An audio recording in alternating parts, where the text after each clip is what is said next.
O céu para aqueles que transpusessem e transpõem e transporão a porta estreita para trilharem o caminho estreito, chegando à presença de Deus, ou o inferno, que é exatamente o destino que aguarda aqueles que, transpondo a porta larga, entraram no caminho largo ou avenidão dos prazeres mundanos, do pecado, da miséria, e que conduziram ao seu final, à morte, à condenação, ao inferno.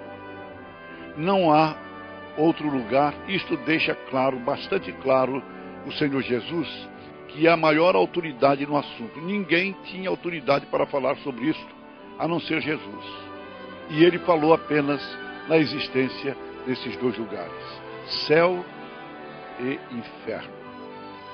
Na meditação de hoje, nós vamos baseá-la aqui no final do Sermão do Monte pregado pelo Senhor Jesus. Então ele encerra o Sermão do Monte, deixando para os seus discípulos, para os seus companheiros e para os ouvintes de um modo geral, para mim, para você e para todos, essas palavras que são realmente palavras contundentes, palavras importantes.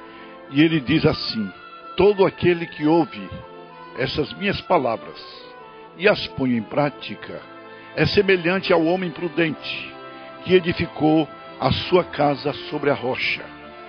E caíram chuvas torrencialmente, transbordaram rios, sopraram ventos e deram com ímpeto contra aquela casa, que não caiu porque estava edificada sobre a rocha.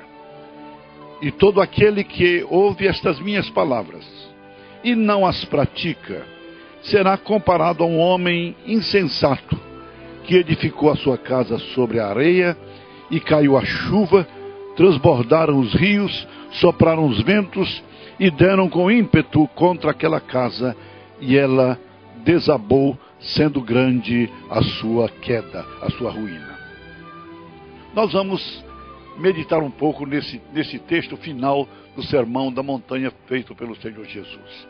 E queremos, nesta meditação, colocar em evidência o construtor sábio, aquele que é sábio na maneira de construir a sua vida. E iniciamos dizendo que a vida, com todos os seus prazeres, atrativos, vantagens, é realmente algo maravilhoso. Maravilhoso mesmo. Tão maravilhoso que ninguém quer dela se desfazer ou desligar-se. Todo o empenho tem sido feito pelo ser humano para não interromper, e nada tem conseguido nesse seu propósito. Lamentavelmente, nenhuma capacidade científica, ou de que natureza for, conseguiu superar a realidade dessa interrupção terrena da vida, vencendo o grande inimigo da vontade humana de viver, que é a morte.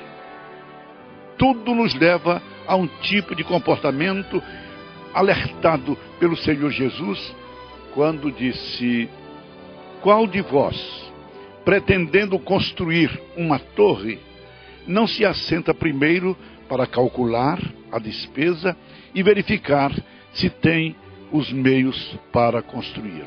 É uma metáfora, sem dúvida alguma. E essa metáfora foi usada pelo Senhor Jesus quando encerrava naturalmente o Sermão da Montanha, e está sendo aplicada nesse instante. Encerrando esse impressionante sermão, fez ele instruções finais. E nessas instruções deixou bastante claro aquilo que se constitui no texto básico desta reflexão. Nenhum ser humano se constitui exceção a esta regra deixada pelo próprio Deus através de Jesus Cristo, seu Filho. E é importante olhar e atentar para as palavras do autor da vida. E eu repito essas palavras: todo aquele, pois, que ouve estas minhas palavras e as pratica, será comparado a um homem prudente que edificou a sua casa sobre a rocha, e caiu a chuva, transbordaram os rios, sopraram os ventos com ímpeto contra aquela casa, que não caiu porque fora edificada sobre a rocha. Por outro lado, aquele que ouve e rejeita e recusa e não aceita essas palavras, embora conheça a palavra, conheça o propósito do Senhor Jesus, porque ele examina e vê a palavra, e rejeita, e até zomba da palavra, debocha da palavra, esse é o construtor que constrói incompetentemente. E essa construção incompetente não resiste às mesmas experiências que vieram sobre a casa do construtor sábio citado pelo Senhor Jesus.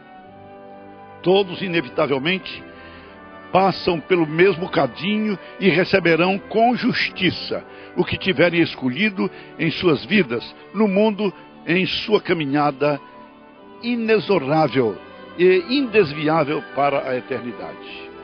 Isso nos faz lembrar um episódio acontecido no Recife com um pastor e professor de teologia, quando precisando ir a tratar de assuntos do seu interesse em um dos edifícios daquela cidade. E em chegando ao edifício, ele entrou numa fila para ter acesso ao elevador que iria subir e levar a todos para atender os seus interesses.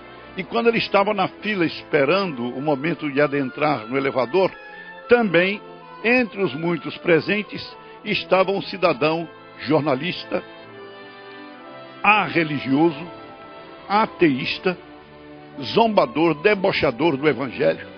Então, vendo o pastor, que era conhecido dele, e a quem também o pastor conhecia e sabia dos seus procedimentos, do seu comportamento, para ganhar o público, para empolgar o público, o tal jornalista voltou-se na presença de todos quando estavam caminhando para adentrar ao elevador. E então, para atrair atenção, disse: olha, está aqui presente nesta fila um teólogo, um pastor, que vive pregando que existe céu e existe inferno. Entraram no elevador. E ele então, para tornar o ambiente mais jocoso, mais debochante, porque os risos começaram a aparecer, então ele se voltou e disse ostensivamente: pastor, se o senhor acredita no céu e no inferno, diga-nos então onde está o inferno, onde está localizado o inferno. Todos entraram, a porta do elevador fechou e o elevador começou a subir. E risos dentro do elevador. Em dado momento, o pastor olhou para ele e disse-lhe com muita franqueza, com muita segurança: olha, eu não sei o inferno, a localização do inferno, eu não posso lhe dizer, porque sinceramente eu não sei onde ele está. Mas eu sei de uma coisa: risos dentro do elevador. Eu sei de uma coisa: nós estamos subindo neste elevador, e na altura em que nós estamos, se os cabos desse elevador se partirem, então, dentro de 10 segundos, você vai saber o endereço do inferno, vai ter esse endereço porque você vai entrar nele. Os risos que aconteceram pararam repentinamente. Houve silêncio profundo. E o pastor então firmou-se na sua posição. Aí estava, sem dúvida alguma, meu querido amigo, um retrato real, fiel, positivo, do construtor incompetente, daquele que debocha do poder de Deus, debocha da palavra de Deus, daquele que escarnece da verdade do Evangelho. A localização do inferno e o endereço do inferno, nós não sabemos, mas nós sabemos de uma coisa: a localização do céu, o endereço do céu, este nós sabemos,